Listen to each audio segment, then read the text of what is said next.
Hi everyone, we're Team Test TSH and we designed a low-cost screening device for congenital hypothyroidism to be implemented in low-resource settings. Congenital hypothyroidism is a thyroid deficiency present at birth that causes severe impairments in growth and development. Currently, 1 in 3,000 newborns are born with congenital hypothyroidism, and 60% of the world does not have access to a reliable screening program. In high-income countries such as the United States, mandatory newborn screening is completed upon birth. In the image here, blood is collected from infants and that is shipped to a statewide testing laboratory for testing. For congenital hypothyroidism, testing is done by measuring the blood thyroid stimulating hormone, also known as TSH level, and comparing that to a known threshold value of 20 international units per liter. And if the level of the infant's TSH is above that threshold, then it's flagged for having congenital hypothyroidism. On the other hand, in low-income countries such as our target population, sub-Saharan Africa, there's a lack of a newborn screening program due to its high cost and the lack of infrastructure required to implement such a program. As a result, many newborns go unscreened, bringing us to a need for accessible and low-cost screening for congenital hypothyroidism to be implemented. Our goal is to make the device fit for tertiary care centers to make this screening as accessible as possible in our target area of sub-Saharan Africa. Through our research, we identified the 5 key needs shown on this slide. First, to minimize invasiveness, our test must use less than 0.62 milliliters of blood, since this is the amount of blood obtained through a newborn heel prick sample.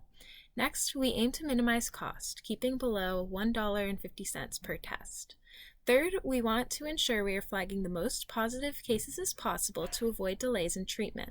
Thus, we aim to maximize sensitivity to 90% around our threshold value. Fourth, we want results to come in a timely manner so that families are informed during the span of the visit. Finally, our device should be easy to interpret to minimize external training and resources required. Through our testing, we met all of these specifications. Now let's look at the device in action. First, the sample is applied to the sample well, and then it is moved up through the strip through the use of capillary action.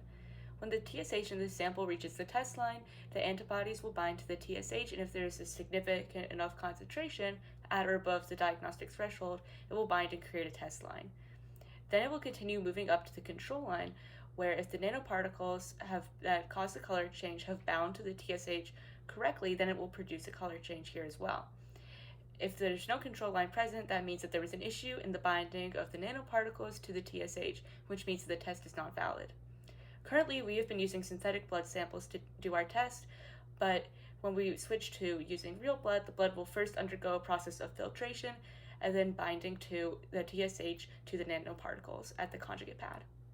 These are images from our prototype testing. The image on the left displays the results of the test we performed in order to optimize the indicator for the diagnostic threshold. The image on the right is from one of our sensitivity trials. As you can see by the indicators outlined by the red box, the test strips correctly detect samples above the TSH concentration threshold. This is a time-lapse of a demo strip running in the custom 3D printed case. The 200 microliter sample is added to the sample well, and in less than 30 minutes, there are clear indicators visible on the test strips. Finally, the per test cost of our current prototype is close to $1.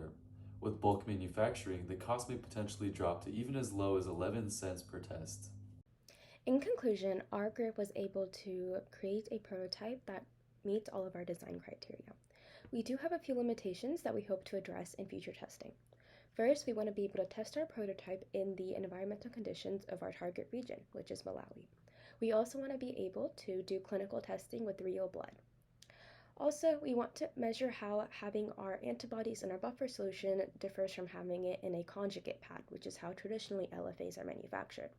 Though this had no implications on the results of our test, we wonder if this may have implications in the long-term storage. Lastly, we want to explore more sustainable options for our 3D printed casing. We hope to make a reusable casing so that we can minimize plastic waste. Overall, in our pathway to implementation, after we finish testing and make sure that our device complies with ISO and FDA regulations, we hope to focus on manufacturing Malawi. So we hope to adapt pre-existing COVID-19 manufacturing facilities to make our test. Then we hope to establish local partnerships with other vaccine clinics throughout our connection with you, the Ministry of Health. Ultimately, we hope to address the 70% of the world that does not have access to newborn screening programs. In conclusion, our low-cost screening device is the missing puzzle piece to link the 1 in 3,000 newborns born with congenital hypothyroidism to the early diagnosis they need to live a healthy life. Thank you.